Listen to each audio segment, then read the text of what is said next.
কিভাবে আজকে এক এক বছর আমরা সেই হিসাবটা আমরা চালাচ্ছি। আজকে দেখেন টুটপাড়া কবরস্থান মোড়, আমাদের প্রথম যে দোকানটা, ছোট্ট একটা দোকান, মাত্র ৩,০০০ টাকা ভাড়া। মাত্র প্রথম ওই দোকানটা আমরা নিই মাত্র ২০,০০০ টাকা অ্যাডভান্স।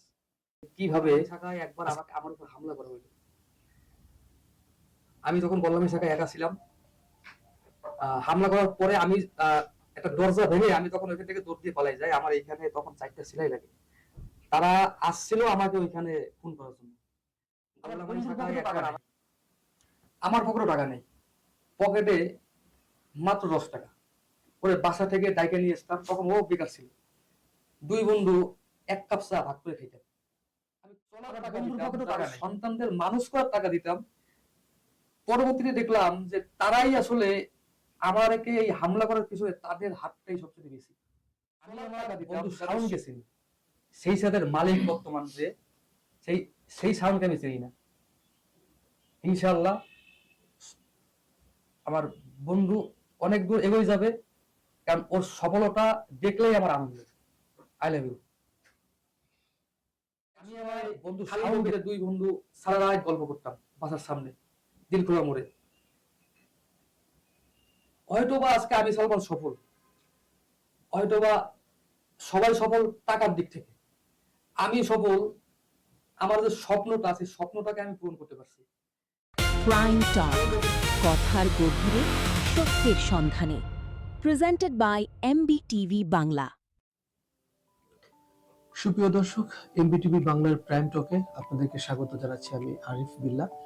আজ আমরা যাকে পেয়েছি এই অনুষ্ঠানের অতিথি হিসেবে, তিনি আপনাদের খুলনার সবার পরিচিত সেই সাত বিরানির যে মহান নায়ক সালমান ভাই। সালমান ভাইকে আজ আমরা পেয়েছি। সালমান ভাইয়ের কাছে সরাসরি চলে যাব। সালমান ভাই, কেমন আছেন আপনি? আলহামদুলিল্লাহ, খুব ভালো আছি। তো সালমান ভাই, আসলে এত অল্প সময়ের ভিতরে আসলে খুলনার প্রতিটা মানুষের কাছেই, শুধু খুলনা না, অন্য জায়গার মানুষের কাছেও আসলে এই যে সেই স্বাদ বিরিয়ানি এত আসলে জনপ্রিয় হলো কিভাবে? সেই স্বাদ আছে খুলনার ভিতরে খুব জনপ্রিয় এবং ভাইরাল বলবো না, ভাইরাল জিনিসটা কিছুদিন থাকে। আমরা দেখি যে ভাইরাল জিনিসটা কিন্তু অল্প দিন থাকে, তবে আমাদের সেই স্বাদটা ভাইরাল হয়। আমাদের সেই স্বাদটা প্রথমে ভাইরাল হয়, ভাইরালের পরে আমাদের সেই স্বাদটা জনপ্রিয় হয়। এর পিছনে আমাদের অনেক অনেক মানে ঘটনা আছে, যে ঘটনাগুলো খুলনাবাসী জানে না, যে কিভাবে আমরা সেই স্বাদটা তৈরি করছি। আজকে কিভাবে আজকে এক বছর আমরা সেই স্বাদটা আমরা চালাচ্ছি। আজকে দেখেন টুটপাড়া কবরস্থান মোড়, আমাদের প্রথম যে দোকানটা, ছোট্ট একটা দোকান, মাত্র ৩,০০০ টাকা ভাড়া। মাত্র প্রথম ওই দোকানটা আমরা নিই মাত্র ২০,০০০ টাকা অ্যাডভান্স। সেই স্বাদ তৈরি করছি হচ্ছে মাত্র ৭০,০০০ টাকা চালানো। আজকে খুলনা শহরে আমাদের সেই স্বাদের কোটি টাকার উপরে আমাদের অ্যাসেট। আসলে এটা আমি অনলাইনে মধুর ব্যবসা করি, আমার অনলাইন ভিত্তিক আমার ব্যবসা আছে। সেই ব্যবসা থেকে আমি দেখলাম যে আমার এলাকার ভাই বেরাদার, আমার ছোট ভাই বেরাদার, তারা এলাকার ভিতরে তারা বেকার। আমি হয়তো বা লক্ষ লক্ষ টাকা ইনকাম করি সুন্দরবনের মধু থেকে। তো আমার একটা বন্ধু ছিল, নাম হচ্ছে শাওন, আমার খুব খুব কাছের বন্ধু, যাকে বলা হয়, মানে আমি যদি বলি যে আমার পরিবার, আমার পরিবারের পরে যদি কেউ থাকে সেটা হচ্ছে আমার বন্ধু শাওন। যে আমার ব্যবসায়িক, আমার ভালো মন্দ, এমনকি আমি একটা শার্ট কিনতাম, ওই শার্টটা কিনে আমি সর্বপ্রথম ওকে দেখাইতাম যে দোস্ত আমার এই শার্টটা কেমন লাগছে। আমার এই পর্যন্ত আমি যতগুলো মোবাইল আমি কিনছি আমার ওই বন্ধুর হাত থেকে কেনা। আমি সকালবেলা যখন ঘুম থেকে উঠতাম এক কাপ চা খাবো, তখন ওকে কিন্তু বাসা থেকে ডাইকে নিয়ে তারপর এক কাপ চা খাই। তো ও একদিন মানে হঠাৎ করে বলতেছে যে কিছু একটা করার দরকার। তাই বললাম যে বন্ধু, আমার মাথায় একটা আইডিয়া আছে। ঢাকা শহরে বিভিন্ন জায়গায় দেখি ভাইরাল হয় এই খিচুড়ি, এই মানে খাবার। খুলনা শহরে আমরা যদি একটা বিরিয়ানির দোকান খুলি, অন্তত আমাকে দুই বন্ধুর কিন্তু মানে পকেট খরচ হয়ে যাবে। পরে আমি আমার বন্ধুকে আমি টোটাল থিওরিটা বললাম যে আমাদের সেই স্বাদটা, মানে আমরা যে চিকেন বিরিয়ানি বিক্রি করব, এইটা খুলনা শহরে ব্যাপক পরিমাণ ভাইরাল হবে।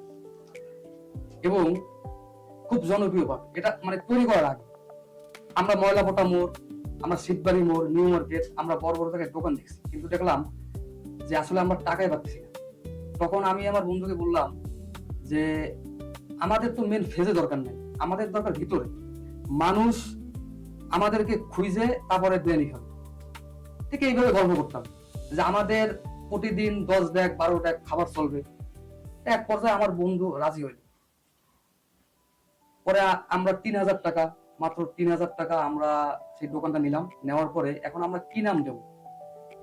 প্রথমে আমার বন্ধুর নামে শাওন বিরিয়ানি ঘর, ওইটা পছন্দ হইলো না। পরবর্তীতে আমরা 2 মাস শুধু একটা নাম, যে কি নাম দেওয়া যায়। পরে আমার বন্ধু আমাকে বললো যে সালমান বিরিয়ানি ঘর। আমি বললাম না, এমন একটা নাম লাগবে যে নাম খুলনা শহরের মানুষের মুখে মুখে থাকে। কারণ আমি যে প্রতিষ্ঠানটা খুলবো সেটা খুলনা শহরের মানুষের কাছে হবে ভাইরাল। আমার বন্ধু আমার বলতো যে তুই পাগল হয়ে গেছিস, কারণ এটা কি কখনো সম্ভব? হঠাৎ করে আমি বললাম যে আমাদের চিকেন বিরিয়ানির নামটা আমরা যদি সেই স্বাদ চিকেন বিরিয়ানি, আমাদের প্রথম সাইনবোর্ড স্বাদে ভরপুর সেই স্বাদ চিকেন বিরিয়ানি, এই নামটা দিলে কেমন? প্রথমে কিন্তু কেউ কিন্তু রাজি ছিল না। তখন আমি বললাম যে এই নামটাই খুলনা শহরে এক সময় খুব জনপ্রিয়তা পাবে এবং মানুষের মুখে মুখে থাকে। পরবর্তীতে আমরা টুটপাড়া কবরস্থান মোড়ে ছোট্ট একটা দোকান, 20,000 টাকা অ্যাডভান্স, আমি নিজে রং করি, 8টা চেয়ার, একটা টেবিল, একটা ব্যাগ, একজন কর্মচারী নিয়ে আমরা সেই দোকানটা আমরা চালু। তখন বাবুশ্রী ছিল হচ্ছে আমার বন্ধু। তখন আমার বন্ধু ছিল হচ্ছে আমার সঙ্গে বেতন। সেই আমাদের হাফ ডে খাবার চলে, আর হাফ ডে খাবার থেকে যায়। তখন আমার বন্ধুর খুব মনটা খুব খারাপ। আমরা যখন ওই খাবারটা নিয়ে যখন বাসায় আছি, আমার মনে আছে আমাদের কামাল মামা আছে, আমাদের দিলখোলা মোড়ে তার পানের দোকান। সে আমাকে বলতেছিল মধুর ব্যবসায় ভালো ছিল, কেন খামাকা টাকাগুলো নষ্ট করতেছিস? পরে আমার বন্ধু বাসায় যেয়ে বললো যে ব্যবসা করবো না, দোকান বন্ধ করে দে। আমি বললাম 1 মাসে 2 লক্ষ টাকা লস, এটা আমি গায়ে নিলাম, ইনশাল্লাহ এই দোকান দাঁড়াই যাবে। পরবর্তীতে আমার দোকানটা 3 দিনের মাথায় খুব ব্যাপক পরিমাণ জনপ্রিয়তা পায়। আমাদের খুলনার জনপ্রিয় কন্টেন্ট ক্রিয়েটর অজয় ভাই, তার সঙ্গে আমি জিনিসটা শেয়ার করলাম যে ভাই আমি একটা বিরিয়ানির দোকান দিছি, সেই সাথে নাম। এই দোকান দিয়েই আমি আমার ভাই ব্রাদার, ছোট ভাই ব্রাদার, তাদেরকে কর্মসংস্থানের ব্যবস্থা আমি করতে চাই। আমার এই দোকানটা যদি বড় হয়, আস্তে আস্তে যদি আমি রান করতে পারি, তাহলে এখানে অনেক ভাই ব্রাদার তারা কাজ করতে পারে। আমাদের সবচেয়ে বড় একটা চ্যালেঞ্জিং বিষয় ছিল যে ডিম সহ 99 টাকা। এটা আসলে লাভ খুব সীমিত। আমি আমার বন্ধুর সঙ্গে বারবার বসলাম, আমার বন্ধু বললো যে ডিম ছাড়া যদি আমরা দিই তাহলে আমাদের লাভ বেশি থাকবে।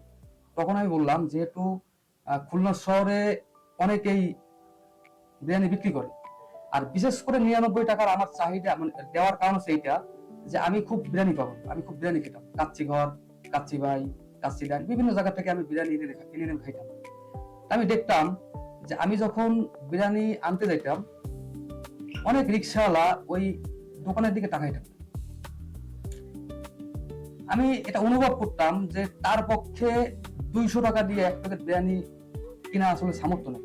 বিষয়টা কি এরকম যে আপনি স্বল্প আয়ের যারা মানুষ তাদেরকে এই বিরিয়ানির স্বাদ দেওয়ার জন্য? হ্যাঁ, তাদেরকে যে এক হচ্ছে আমার মানবতা, যে আমি দেখছি যে কিভাবে একটা রিক্সাওয়ালাকে আমি যখন 1 প্যাকেট বিরিয়ানি আমি যখন বাসায় নিয়ে এসেছি, তাকে যখন আমি 1 প্যাকেট দিছি, আমার সামনে সে মানে চোখের পানি ফেলাই দিছে যে তার ঘরের একটা ছোট বাচ্চা যে আজকে 1 সপ্তাহ ধরে সে বিরিয়ানি খাবে, কিন্তু সে মানে রিক্সা চালায়, তার পক্ষে কেনা অসম্ভব।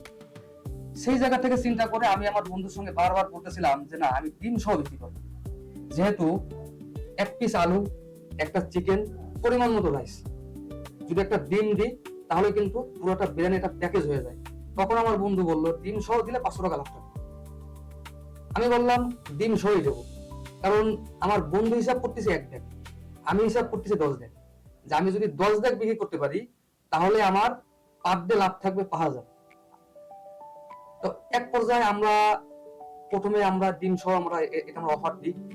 অজি ভাই ভিডিও করার পরে, অজি ভাই ভিডিও করার পরের দিন কেনাই মানে ওই জায়গাটা পুরো একটা মানে হইচই করে গেল যে 99 টাকায় খুলনা শহরে এটা অসম্ভব, যেখানে একটা চিকেন বিরিয়ানি 160 টাকা বিক্রি হয় সেখানে মাত্র 99 টাকায়, এবং খাবারের যে স্বাদ এবং খাবারের যে কোয়ালিটি পুরো ফার্স্ট ক্লাস। আসলে এত অল্প টাকা দিয়ে আসলে খাবারের মানটা ধরে রাখেন কিভাবে? প্রথম দিন আমাদের আসলে 99 টাকায় সম্ভব এর কারণেই বাবুর্চি আমরা নিজেরা, আমাদের বাসন ধোয়া থেকে শুরু করে আমাদের যাবতীয় যত কাজ আমরা নিজেরাই করি। এমনকি আমি নিজে বাসন ধুইতাম, আমি নিজে খাবার কাটছি, আমরাই মালিক আমরাই কর্মচারী।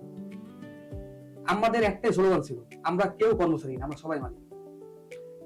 প্রথমে আমি একজন রাখছিলাম, পরে আস্তে আস্তে প্রায় 40 থেকে 45 জন আমার ভাই ভাইয়াদা, ছোট ভাই ভাইয়াদা, তাদেরকে আমি চাকরি দিয়েছিলাম এবং তাদেরকে মালিক হিসাবে আমি পরিচয় করেছিলাম।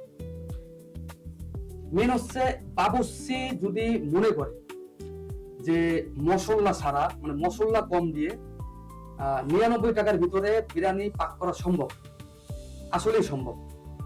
কারণ আমরা বুঝি বিরিয়ানি মানে মশলা জাতীয় খাবার, এটা সম্পূর্ণ একটা মানে ভুল থিওরি। দেখেন আমাদের যে বাবুর্চি ছিল, আমাদের কথা ছিল সেইটা যে আমাদের চিকেন বিরিয়ানিতে মশলা কম, কিন্তু খাবারের স্বাদ থাকবে পারফেক্ট স্বাদ। আর সেই জায়গা থেকেই কিন্তু আমরা কিন্তু আজকে দাঁড়াতে পারছি যে আমাদের তেল কম, মশলা কম। বিরিয়ানি কিন্তু মানুষ খায় কিন্তু আপনার শীতকালে, কিন্তু আমাদের শীতের চাইতে গরমের সময় চলে কিন্তু অনেক বেশি। টুটপাড়া কবরস্থান মোড়ে এমনও দিন গেছে যে মানুষ সিরিয়াল নিয়ে টোকেন গাইটা মানুষ বিরিয়ানি খেয়েছে 14 ডেক 15 ডেক। আমি খোলার 1 সপ্তাহ মাথায় আমার 14 ডেক 13 ডেক 14 ডেক খাবার চলে। তারপরে চলে আসছে পবিত্র মাহে রমজান মাস। মাহে রমজান মাসে আমরা চিন্তা করছিলাম হয়তোবা আমাদের বেচাকেনা ডাউন থাকবে। তখন আমি আমার বন্ধুকে বললাম যে সবচেয়ে বেশি বিক্রি হবে রোজার মাসে। খুলনাবাসীর ভিতরে একটা প্যাকেজ দেখেন, আলুর চপ, বেগুনি, পেঁয়াজি, ছোলা, একটা বিভিন্ন আইটেম, সেখানে মাত্র 99 টাকার চিকেন বিরিয়ানি এবং মানুষের মুখে মুখে চিকেন বিরিয়ানি। ওই রোজার মাসে আমাদের 30 ডেক 32 ডেক 40 ডেক আমাদের খাবার চলছে। আমাদের সেই সাথে খুলনা শহরে রেকর্ড যে আমরা 56 ডেক খাবার বিক্রি করছি, 56 ডেক। আর নির্বাচনে আমরা 73 ডেক খাবার বিক্রি করছি।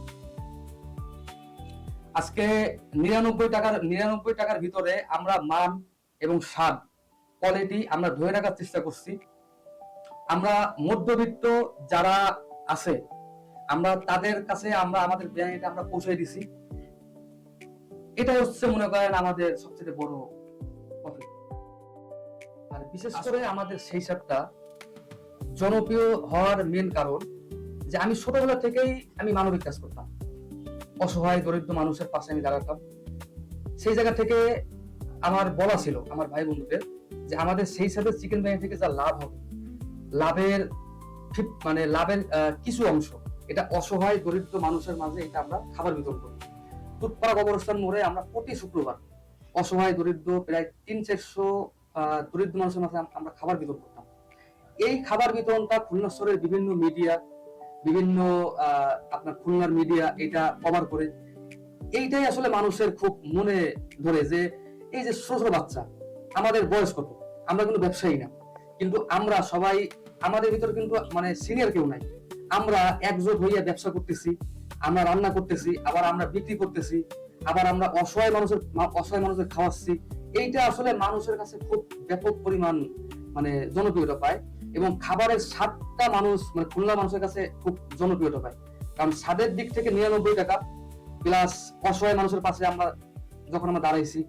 এবং খুলনার মিডিয়া বলেন, খুলনার কন্টেন্ট ক্রিয়েটর বলেন, খুলনার ফুড ব্লগার যারা বলেন, এমনও কন্টেন্ট ক্রিয়েটর আছে যারা বিনা টাকায় আমাদের মার্কেটিং করছে। এমনও খুলনার সাংবাদিক আছে যারা মানে বিনা পারিশ্রমিকে আমাদের নিউজ করছে।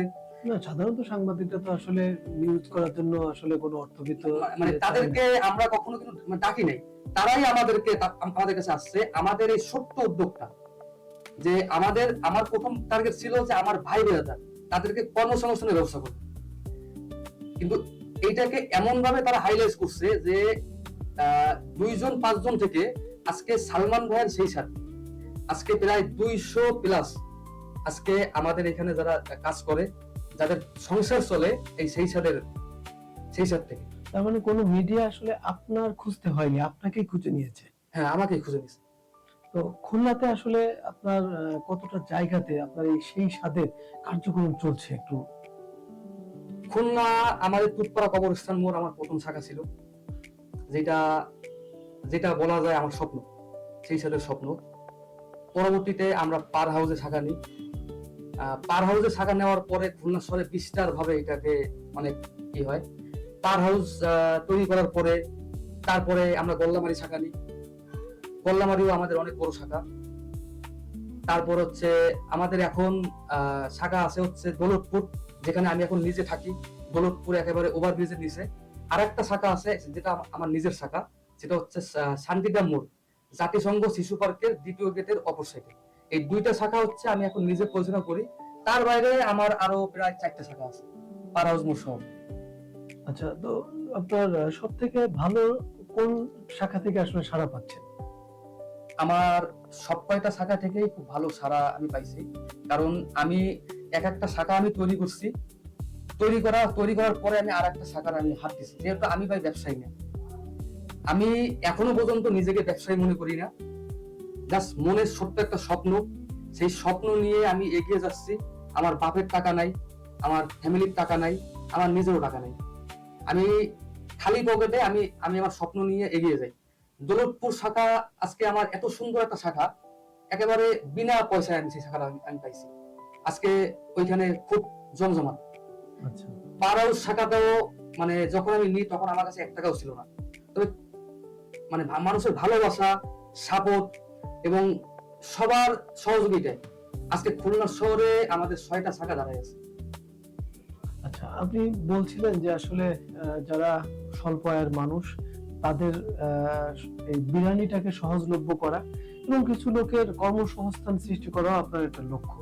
তো আনুমানিক আসলে কতজন লোক আসলে এর দ্বারা আপনার এই সেই স্বাদ বিরিয়ানির যে হোটেল, এর দ্বারা আসলে কতজন লোক আসলে এই কর্মক্ষম হচ্ছে?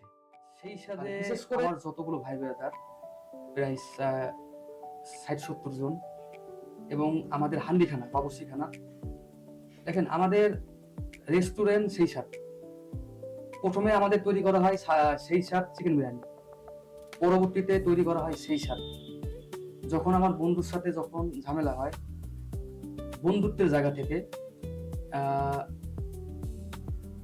মানে যখন আমরা টাকা ইনকাম করতে গেলাম, টাকা ইনকাম করতে যেয়ে দেখলাম আসলে বন্ধুত্ব আর থাকলো না। পরবর্তীতে নাম হলো সালমান ভাই সেই সাথ। আমার বন্ধু ও চালাই আছে সেই সাথ, যেহেতু সেই সাথটা তৈরি করা আমার বন্ধুর জন্য, আমার বন্ধুর জন্যই ওই সেই সাথটা আমি তৈরি করছিলাম। এবং তুতপাড়া কবর আমি বারবার বলতাম, সবাইকে বলতাম যে সেই সাথে মালিক আমি না, সেই সাথে মালিক হচ্ছে আমার বন্ধু শাওন। তা যখন আমার বন্ধুর সাথে যখন ভাগাভাগি হয়ে যায়, তখন সেই সাথটা আমি আমার বন্ধুকে দিয়ে দিচ্ছি। এবং তুতপাড়া কবরস্থান মোর প্রথম শাখা, ওইটাও আমার বন্ধু শাওনকে আমি দিয়ে দিচ্ছি। আমি নতুন করে আবার তৈরি করছি সালমান ভাইয়ের সেই সাথে পার হাউস মোড়, এটা আমি নিই। আজকে বলা যায় আমার বেকার ভাই বেরাদার, আমার ছোট ভাই বেরাদার যারাই ছিল, আজকে সবাই আজকে স্বাবলম্বী, বেকার শুধু আমি এখনো পর্যন্ত। কারণ আমি আসলে স্বার্থ নিয়ে চলতে পারিনি। আর যেখানে আমার স্বপ্নটা ছিল সবার মুখে হাসি ফুটানো, আমি হাসিটা সবার মুখে আমি ফুটাইছি, কিন্তু আমি আসলে হাসতে পারিনি। আজকে সবাই হাসতেছে, হাসি কিন্তু আমার মুখে নেই। আমি প্রথমে যেভাবে কষ্ট করতেছিলাম, আমি এখনো সেইভাবে সেই সাথে নিয়ে আমি এখনো পর্যন্ত কষ্ট করতেছি। কারণ আমি বিভিন্ন সময় বলি যে আমি খুব গরিব ঘরের সন্তান। আমার বাবা সিটি কর্পোরেশনে ময়লা চাকরি করে, আমার মা ছোটবেলায় চাইনিজ হোটেলে কাজ করে আমাকে লেখাপড়া করেছে।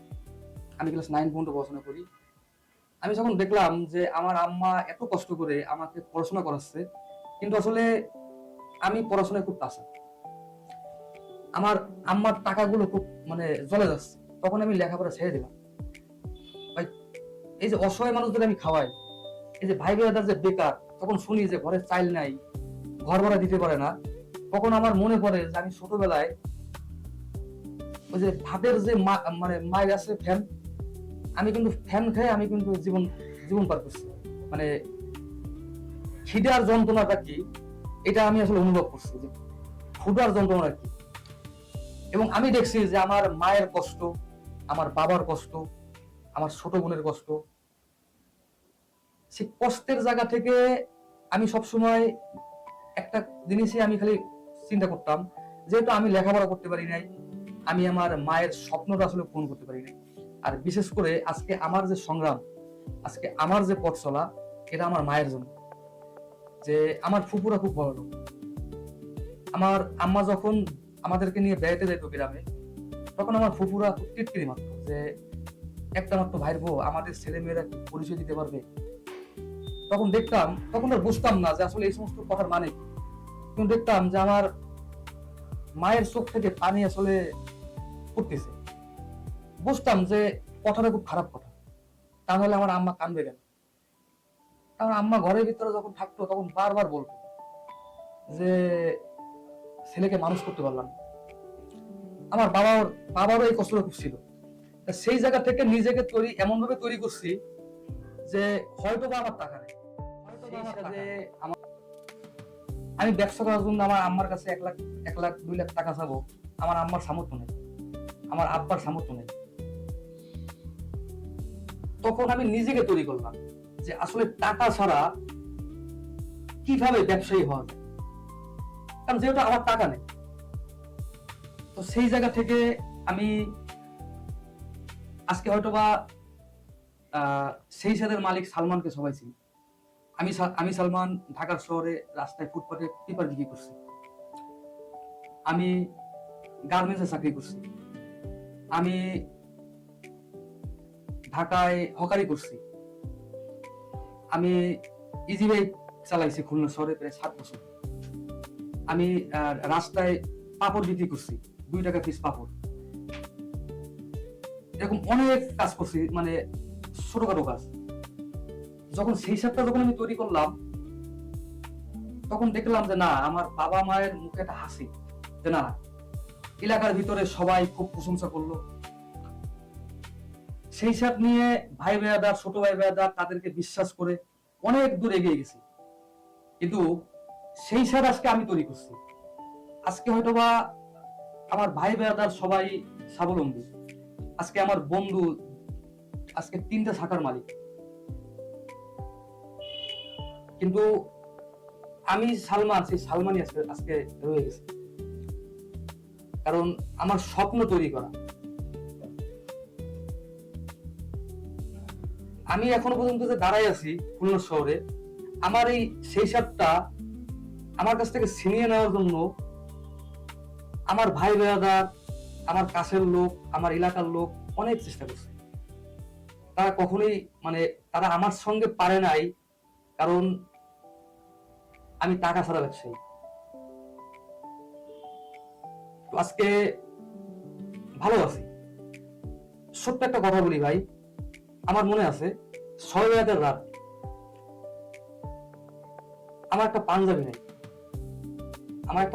নাই, আমি আব্বাকে বলতেছিলাম যে আব্বা আমার একটা পাঞ্জাবি লাগে। আমার আব্বা তখন রিক্সা চালায়।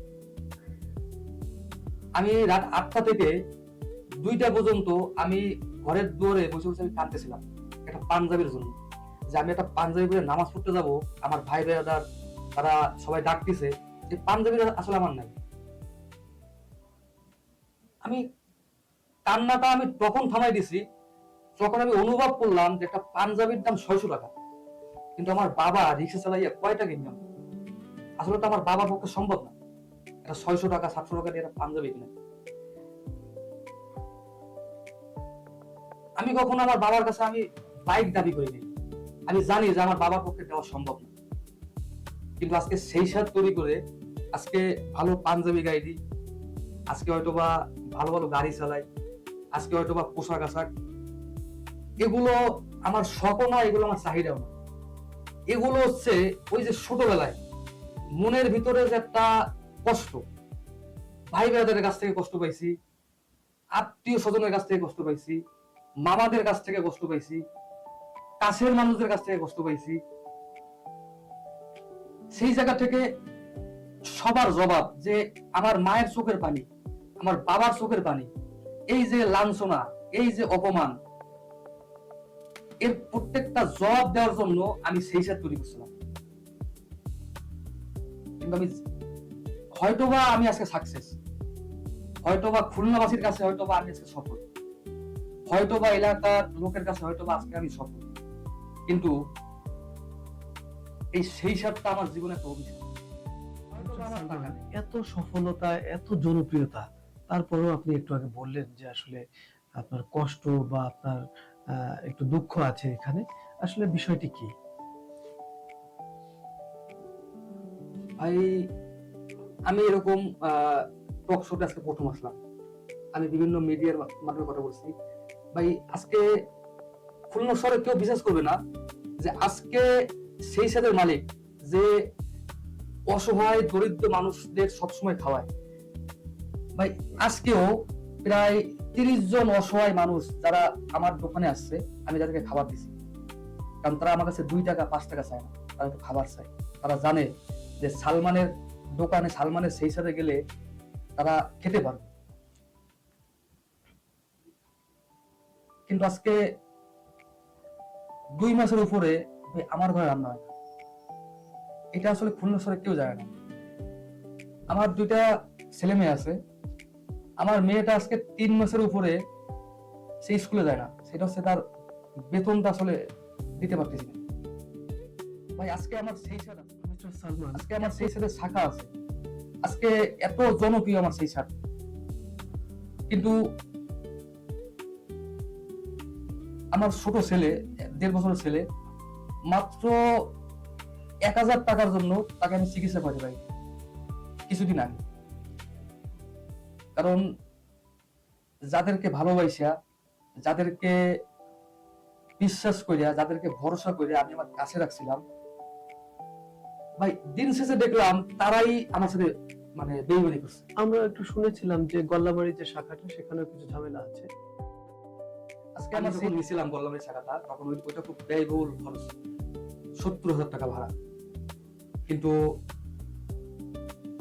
আমার একটা ছোট ভাই ছিল, আমার আপন কোনো ছোট ভাই নাই, কিন্তু আমার ছোটবেলা থেকে আমার ছোট ভাইয়ের খুব একটা শখ ছিল। সেই জায়গা থেকে আমার একটা কাছের ছোট ভাই ছিল হৃদয়, ওকে নিয়ে গল্লাবাড়ি শাখাটা আমি তখন নিই। তখন 70,000 টাকা ভাড়া, 5 লাখ টাকা অ্যাডভান্স। তখন আমার কাছে 1 টাকাও ছিল না, কিন্তু এই শাখাটা আমার খুব পছন্দ হয়, যেহেতু গল্লামারি শাখা এবং একটা পার্ক, খুব সুন্দর একটা জায়গা, বাচ্চারা এসে ওখানে খেলতে পারবে, সবাই এসে ঘুরতে পারবে। ভাই সেই সাথটা মূলত খোলা হচ্ছে নিজের একটা মনের একটা আনন্দ, যে ব্যবসা হবে সেটা না। আমার পুঁজি ছিল, আমি সর্বস্ব দিয়ে আমি আমার গল্লামারি শাখাটা আমি তখন ডেকোরেশন করি, এবং আমি আমার নিজের হাতে 5 লক্ষ টাকা অ্যাডভান্স আমার দিতে হবে। আমার মায়ের গহনা, আমার ওয়াইফের গহনা এবং আমার ঘরের অনেক মাল জিনিস, এগুলো বন্ধক হয়ে আমি তখন গল্লামারি শাখাটা আমি তখন চালু করি। এটা সবাই জানে, প্রায় 8-10 লাখ টাকা আমি প্রায় ডেকোরেশনে খরচ করি। আমি 3 মাস আমি গল্লামারি শাখাটা আমি চালাই। ওটার দায়িত্ব ছিল আমার ছোট ভাই হৃদয়ের। 3 মাস পরে আমি আসলে জানতে পারি যে ওই শাখাটা আসলে আমার না। কারণ আমি বিশ্বাস করে দায়িত্ব দিয়েছিলাম, কিন্তু পরবর্তীতে শুনি যে ওই আমি যে 5 লাখ টাকা অ্যাডভান্স দিয়েছি, সেই অ্যাডভান্সের কোনো ডকুমেন্টস, কোনো লিখিত, কারণ আমি তো ভাই পার হাউসে তখন খুব ব্যস্ত ছিলাম। আমার পার হাউসে তখন 20 ডেক 22 ডেক খাবার চলে, প্রতিদিন অসহায় দরিদ্র মানুষদের আমার খাওয়াইতে হয়, প্লাস আমার ফ্যামিলি। তখন গল্লাবাড়িটা আসলে আমি সেইভাবে সেভাবে দেখতে পারিনি, আমি ওইভাবে আর কি দায়িত্ব দিয়েছিলাম। আমি যখন লাস্ট ফিনিশিং এ আমি যখন দেখলাম যে গল্লামারিটা আসলে আমার খুব লস, প্রতিদিন আমার লস যাচ্ছে, তখন আমি 1 মাস গল্লামারিতে ছিলাম। আসলে আনন্দ হারাই গেছে যখন গল্লামারি যখন আমি গেলাম। আমি দেখলাম যে গল্লামারি আমার আশেপাশে যারা আছে, আমার ভাই বন্ধু বলেন, আমার বন্ধু বলেন, আমার বিশ্বস্ত লোক বলেন, তারা আমাকে খুব ভালোবাসে, আমার কথা খুব তারা শোনে, মানে, কিন্তু তারা তারা আমার খুব বিশ্বস্ত, কিন্তু তারা ভরসার লোক না। যখন দেখলাম যে গোল্লামারিটা আসলে এখানে আমাকে নিয়ে একটা পলিটিক্স করা হলো, যেখানে আমার জীবনের খুব রিস্ক, যেখানে আমাকে মেরে ফেলানোর মানে আমাকে মেরে ফেলানোর পুরো একটা একটা করা হলো। আপনারা দেখছেন গোল্লামারি শাখায় একবার আমার উপর হামলা করা হলো। আমি তখন গোল্লামারি শাখায় একা ছিলাম। হামলা করার পরে আমি একটা দরজা ভেঙে আমি তখন ওইখান থেকে দৌড় দিয়ে পালাই যাই। আমার এখানে তখন 4টা সেলাই লাগে। তারা আসছিল আমাকে ওইখানে খুন করার জন্য। তখন আমি চিন্তা করলাম যে আমি আমার বাপ মার একটা মাত্র সন্তান। যখন বাসায় যাই, হয়তোবা আজকে সালমানের সফলতা অনেক, হয়তোবা সবাই মনে করে সালমানের আজকে অনেক টাকা, কিন্তু হয়তোবা আজকে সালমানের ভাই ব্রাদার অনেক। আজকে সালমান মানবিক সালমান, আজকে সালমান মানবতার ফেরিওয়ালা, আজকে সালমান ব্যবসায়িক সালমান। সালমানকে সবাই চেনে। সালমান হয়তোবা আজকে দামিও পাঞ্জাবি গায়ে দেয়, সালমান হয়তোবা আজকে দামিও দামিও কাপড় চোপড় গায়ে দেয়, কিন্তু দিন শেষে তো আমার একটা পরিবার আছে, আমার মা আছে, আমার বাপ আছে। আমি দেখলাম যে আমার মা খুব কান্নাকাটি করতেছে। আসলে আমি আমার মায়ের চোখের পানিটা আসলে তখন সহ্য করতে পারি নাই, যে সন্তান হিসেবে আমি তো একটা মাত্র সন্তান। আমি আমার মা আমারে একটা কথাই বললো, আমার শরীরে কোনো মানে মায়ের দাগ নেই, এই প্রথম আমার শরীরে 4টা সেলাই লাগে। আমার মা আমাকে বললো যে কি হবে টাকা পয়সা দিয়ে, কি হবে এত সুনাম দিয়ে, যদি আমার সন্তানরা যদি এই পৃথিবীতে না থাকে, আজকে আমার যদি কিছু হয়ে যায় তাহলে আমার ছোট ছোট 2টা সন্তান, তাদের কি হবে? আজকে হয়তোবা আমার বাবা হয়তোবা কাজ করতেছে, আমার বাবা তো আর কিছুদিন পরে সে কাজ করতে পারবে না, জোর থাকবে না,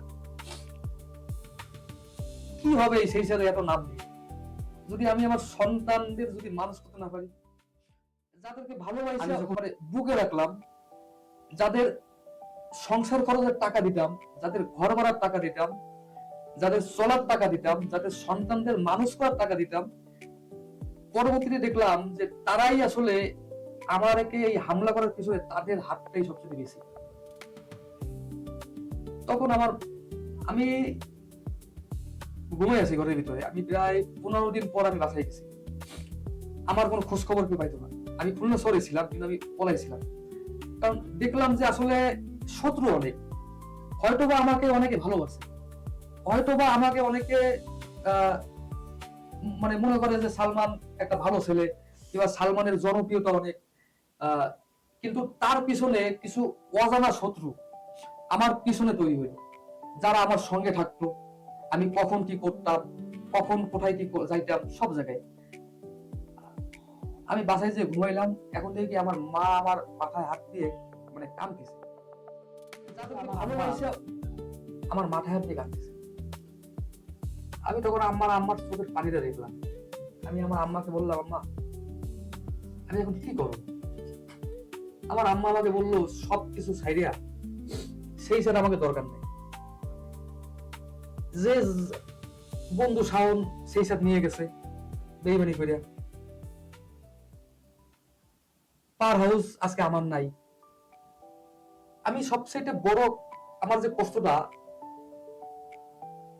আমার 2টা সন্তান, একটা ছেলে একটা মেয়ে, কিন্তু আমার সন্তান 3টা, পার হাউসও আমার একটা সন্তান। আমি নিজের হাতে আমি আমার পার হাউসটা আমি তৈরি করছি, ওই ডেকোরেশন। সবাই বলছে যে পার হাউসে ওই জায়গা চলবে না, আমি বলছি যে এইখানেই চলবে। তখন আমার মার চোখের পানি দেখে আমি বললাম, আম্মা গল্লামারিতে আমি প্রায় 5-6 লাখ টাকা পাবো। আমি যদি চাই, আমার খুলনা শহরে আমার পরিচিত আছে, আমাকে সবাই চেনে জানে, আমি চাইলে সেই টাকা আমি নিয়ে আসতে পারি, কিন্তু আমার জীবনের রিস্ক। আর যেখানে আমার আম্মার চোখের পানি, কোটি টাকার কাছে আমার আম্মার চোখের পানি, এটা মানে কোটি টাকা কিছু না। কারণ আমার আম্মার চোখের পানি দেখবো না বলেই কিন্তু আজকে আমি সালমান আজকে এই পর্যন্ত আসছি। কিন্তু সেই সব তৈরি করে আমার আম্মার চোখের পানি আরো বেশি, আমার আম্মার চোখের পানি আমিও দেখলাম এবং হেরে গেছি ভালোবাসার কাছে, হেরে গেছি বিশ্বাসের কাছে, হেরে গেছি ছোট ভাইয়ের কাছে। কারণ যে ছোট ভাই আজকে বুকে ছুরি মারছে, আমার আপন একটা ছোট ভাই থাকলেও মনে হয় না এরকম ভালো থাকে বাঁচতে রক্তের ভাই। যেখানে দেখলাম যে ছোট ভাই তাদের পক্ষে, সেখানে আসলে টাকাটা কিছু না, হয়তো বা 5-6 লাখ টাকা, হয়তো বা আমার কাছে অনেক কিছু। তখন আমার আম্মার এক কথায় আমি ওইখান থেকে চলে আসি। আমার সবকিছু, আমার ডেকোরেশন, মাল জিনিস সবকিছু আমার ওই বল্লামাইতে রয়েছে, সব এখনো আছে। আমি টাকা পয়সার হিসাব আমি চাই নাই, কারণ যেখানে আমি জানি যে আমাকে টাকা দিবে না, সেখানে আসলে গ্যাঞ্জাম করাটা আসলে শোভা পায় না। আর বিশেষ করে আমি খুলনা শহরে স্থানীয় ছেলে না। আমার সবচেয়ে বড় ব্যর্থতা যে আমি ব্যবসা করে আমি খুলনা শহরে একটা জমি কিনতে পারি। আমার সবচেয়ে বড় ব্যর্থতা যে খুলনা শহরে আমি স্থানীয় ছেলে না। আমার সবচেয়ে বড় ভুল যে আমার বাবা সিটি কর্পোরেশনে মরার কাজ করে, আমি কেন মানবিক কাজ করি, আমি কেন মানবতার কাজ করি। আমার সবচেয়ে বড় ভুল যে আমি কেন মিডিয়ায় এত ভাইরাল হব।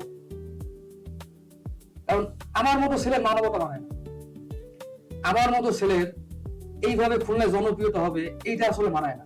কারণ আমার বাপের টাকা নেই, আমার ক্ষমতা নাই, আমার জোন নাই।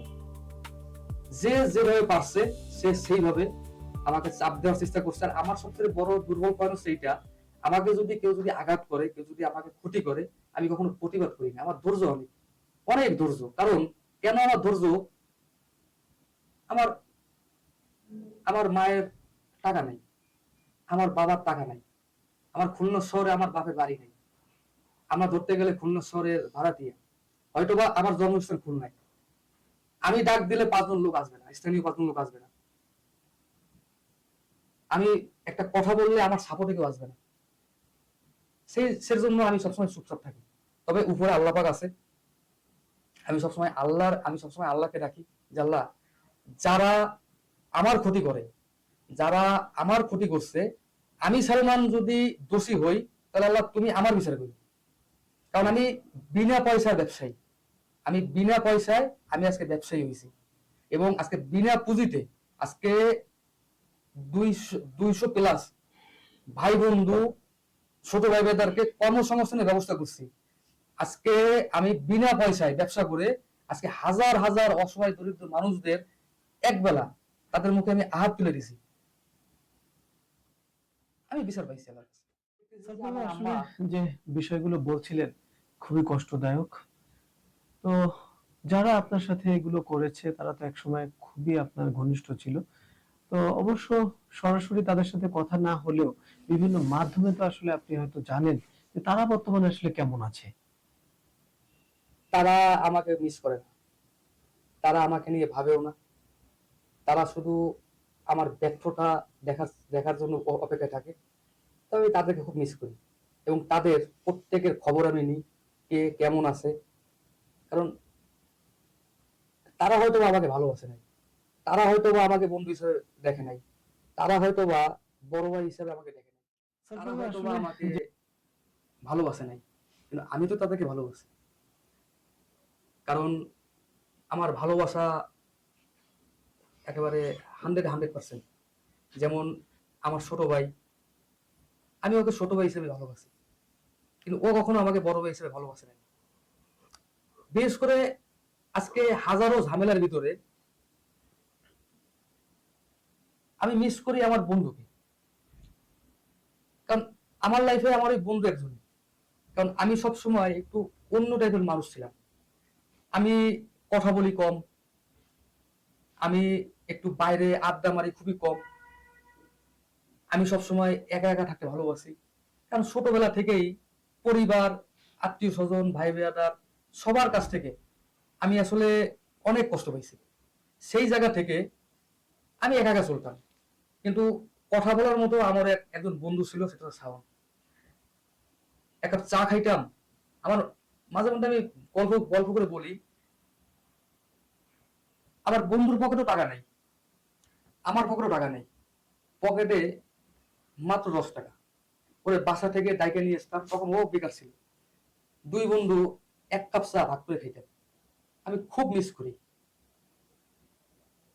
আজকে আমার বন্ধুটা হয়তো বা আমার পাশে নেই, আমি এখন চাই খাই, কারণ আমার ওই বন্ধু ছাড়া, মানে আমার ওই মানে বন্ধুর সাথে ভাগাভাগি করে আমি খাইতাম। অন্য কেউ যদি আমার চা মানে চা খায়, আমি কিন্তু সেই চা আমি খাই না। এক সময় খালি পকেটে দুই বন্ধু সারা রাত গল্প করতাম বাসার সামনে দিলখোলা মোড়ে। হয়তোবা আজকে আমি সালমান সফল, হয়তোবা সবাই সফল টাকার দিক থেকে, আমি সফল আমার যে স্বপ্নটা আছে, স্বপ্নটাকে আমি পূরণ করতে পারছি। কিন্তু এই স্বপ্নটা পূরণ করতে যে আজকে আমি আমার মেয়ের লেখাপড়া মানে আমার মেয়ে A+ পাইছে, আজকে 3 মাস আমার মেয়ে টাকার কারণে সে স্কুলে যেতে পারে না। আমার সংসার মানে কিছুদিন আগে আমার অসুস্থ ছেলেকে ঘর থেকে বের করে দিয়া বাড়িওয়ালা ঘর তালা মেরে দেয়। এইটা যখন শুনতে পারলাম, তখন বাবা হিসাবে আমি আসলে মেয়েতে পাইনি। আমি আমার মায়ের পাও ধরে এতটুকুই বলছিলাম যে আজকে যাদের জন্য আজকে আমার পরিবার ধ্বংস, আজকে আমার ছেলে মেয়ে কষ্ট পাচ্ছে, আজকে আমার ছোট বাচ্চাটা কষ্ট পাচ্ছে, আমার মা, আমার পরিবার কাউকে যেন অভিশাপ না দেয়। কারণ তারা আমার আপনজন, আমার আপন বলতে তারাই। আমি না পাইছি আমার মামাদের ভালোবাসা, না পাইছি আমার মামা খালুদের ভালোবাসা, না পাইছি আমার ফুফুদের ভালোবাসা, না পাইছি আমার আত্মীয় স্বজনের ভালোবাসা।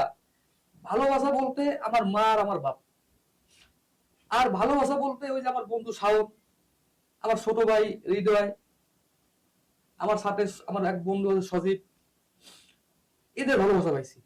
কিন্তু আজকে সেই সাথ তৈরি করার পরে যখন আমরা টাকা ইনকাম করা শুরু করলাম, তখন এই ভালোবাসা আসলে কোনো মূল্য আর আমাদের কাছে নাই, মানে তাদের কাছে নাই। কিন্তু আমি আমার আম্মারে সবসময় বলি যে অভিশাপটা যাতে তাদেরকে না দেয়। আমি সালমান আজকে যতই কষ্ট করি, আমি আবার দাঁড়াবো, আমি সালমান ঘুরে আবার দাঁড়াবো। আজকে আমি পুরো জিরো পকেট। আমার এখনো পর্যন্ত আমি আমার ঘর ভাড়ার টাকা আমি এখন দিতে পারি নাই। আজকে মাসের 22 তারিখ, আমার ঘরে রান্না করবে গ্যাস নাই। জাস্ট এই পোশাকে চলি যে শহরে আবার চলতে হয়, আমি সেই সাথের মালিক। আমি সেই সাথ বউটাকে বন্ধ করে দিতাম, বন্ধ করে দিতে পারলাম না এর কারণে তারা হয়তো বা আমাকে, আমি 2 মাস আগে হঠাৎ করে ঢাকায় চলে যাই রাগ হয়ে, যে আমি আর খুলনায় থাকবো না। কারণ আমার কথা কেউ বিশ্বাস করে না, আর আমি আসলে বলতে পারি না। ওরা যেভাবে সাজায় গুছায় বলে, ওরা যেভাবে একটা বিষয় যেভাবে উপস্থাপনা করে, আমি আসলে ওইভাবে মিথ্যে কথা বলতে পারি না। আমি যা বলি আমি আমার মন থেকে বলি। আমি ঢাকায় চলে গেছি, এখন কিছু কিছু ছোট ভাই বেদার আছে, ওরা বললো ভাই আমরাও 2 মাস ধরে বেকার। আমি বললাম তোরা সেই সাথে কাজ করছিস, তোদেরকে কর্মচারী বানাই নেই, তোদেরকে মালিক বানাইছি। তোরা খুলনা শহরে যে কোনো রেস্টুরেন্টে যাবি, তোরা তোদের তোদের ভালো বেতন দিয়ে তোদেরকে চাকরি তোদেরকে দেবে। তোরা কেন এখনো পর্যন্ত বেকার আছিস?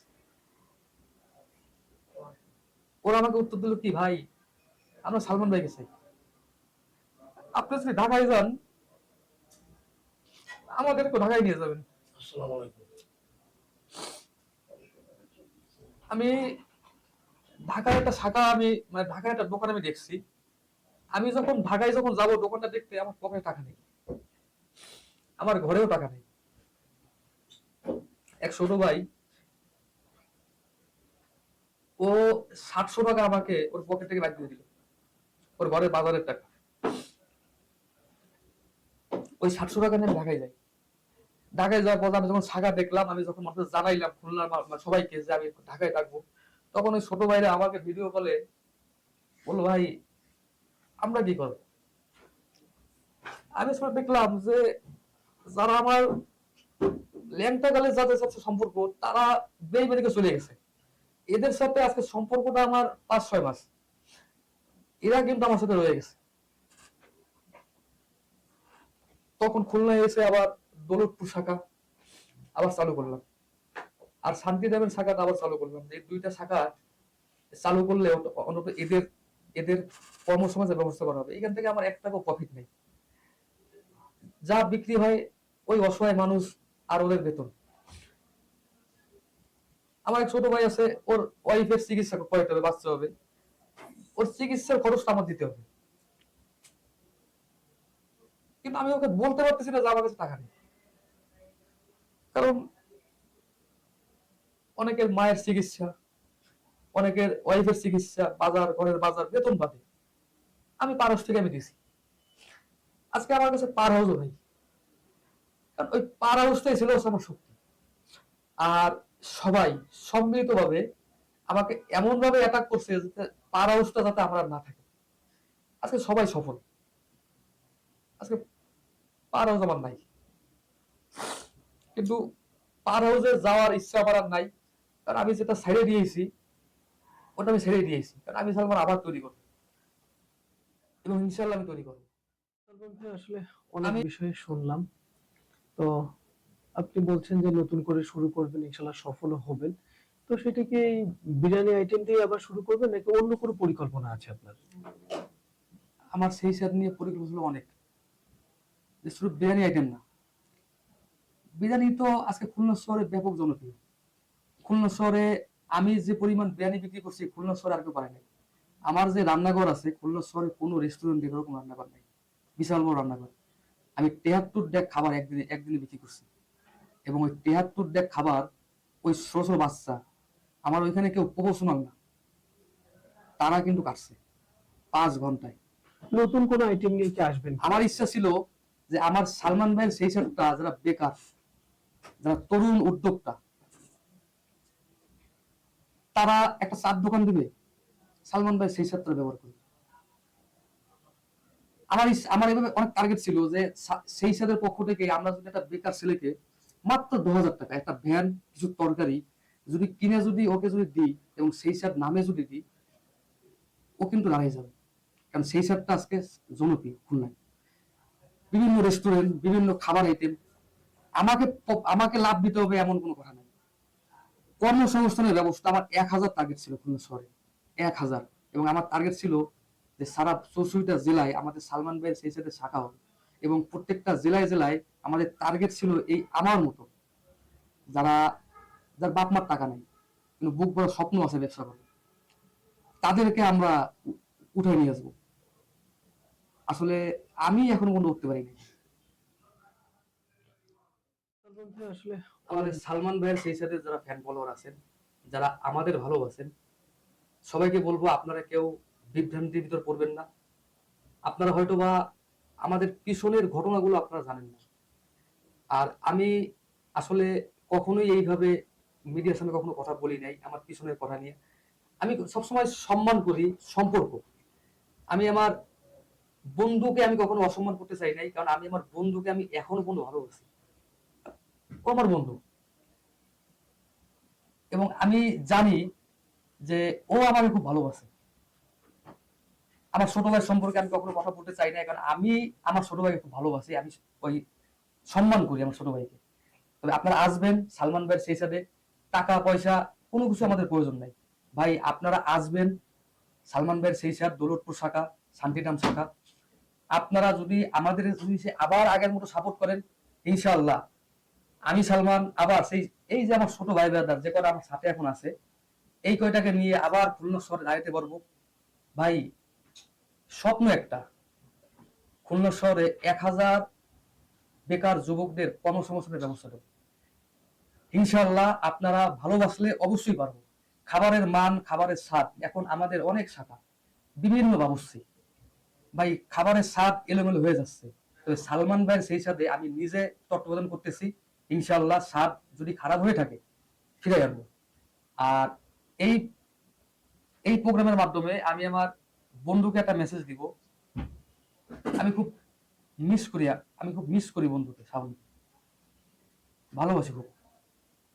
আমার শাওন আমার বন্ধু ছিল, এখনো আছে। মাঝে যে ভাগাভাগিটা হয়েছে এটা পরিস্থিতির শিকার, কারণ আমি জানি আমার বন্ধু এরকম না। আমি জানি আমার বন্ধুর টাকা পয়সার উপর লোভ নাই। আমি জানি এই সেই সাথের মালিক হওয়ার স্বপ্ন আমার বন্ধুর কখনোই ছিল না। আমার বন্ধুর আশেপাশে যারা ছিল তাদের পরিস্থিতির শিকারের কারণে আজকে আমার বন্ধু আমার সাথে এই কাজটা করতে বাধ্য হয়েছে। তবে আমার বন্ধু, আমি আমার বন্ধু শাওনকে চিনি, সেই সাথের মালিক বর্তমান যে সেই শাওনকে আমি চিনি না। ইনশাআল্লাহ আমার বন্ধু অনেক দূর এগিয়ে যাবে, কারণ ওর সফলতা দেখলেই আমার আনন্দ। I love you. আসলে কি বলবো সালমান ভাই, আপনার কথা শুনে আসলে আমি নিজেও আসলে অনেকটা অবাক হয়েছি, এবং দর্শক যারা আছে তারাও আসলে অবাক হয়েছে হয়তো, কারণ সেই স্বাদের যে সালমান ভাইয়ের যে জীবনের গল্প আজকে আমরা শুনলাম, যে তিনি মানবিকতার যে দৃষ্টান্ত রেখেছেন, তারপরে তারা আপনজনদের কর্মসংস্থান করেছেন, সেই সালমান ভাই আজ অনেক দুঃখী। তো দর্শক, সর্বশেষ সালমান ভাইয়ের ভালো কিছু হোক জীবনে, মানুষের জন্য আরো বেশি করে করুক, এই প্রত্যাশা রেখে আজকে শেষ করছি এমবিটিভি বাংলার প্রাইম টক। আপনারা চাইলে এখানে আপনারাও আসতে পারেন, আর আহ, অবশ্যই এই প্রোগ্রামটি দেখে আপনাদের মতামত জানাতে পারেন। অসংখ্য ধন্যবাদ রেখে আপনাদের কাছ থেকে আজকে বিদায় নিচ্ছি। আর সর্বশেষ, সালমান ভাইয়ের যে দুঃখ সেটা তো আসলে আমরা লাঘব করতে পারবো না, তো আল্লাহর কাছে এটি কামনা করছি সালমান ভাই যেন আবার ভালোভাবে দাঁড়িয়ে মানুষের পাশে আবারও থাকতে পারে, সেই প্রত্যাশা রাখছি। ধন্যবাদ। আসলে কি বলবো প্রশ্নের সালমান ভাই, গভীরে, চিন্তার নতুন আলোকে, যেখানে উঠে আসে সময়ের গুরুত্বপূর্ণ বিষয়, যেখানে মুখোমুখি হন বিশিষ্ট ব্যক্তিত্বরা। এটি প্রাইম টক, এমবিটিভি বাংলার বিশেষ আয়োজন। গভীর আলোচনা, গুরুত্বপূর্ণ মতামত এবং সত্যের অনুসন্ধানে প্রাইম টক, কথার গভীরে সত্যের সন্ধানে। প্রেজেন্টেড বাই এমবিটিভি বাংলা, সত্যের সাথে সারাক্ষণ।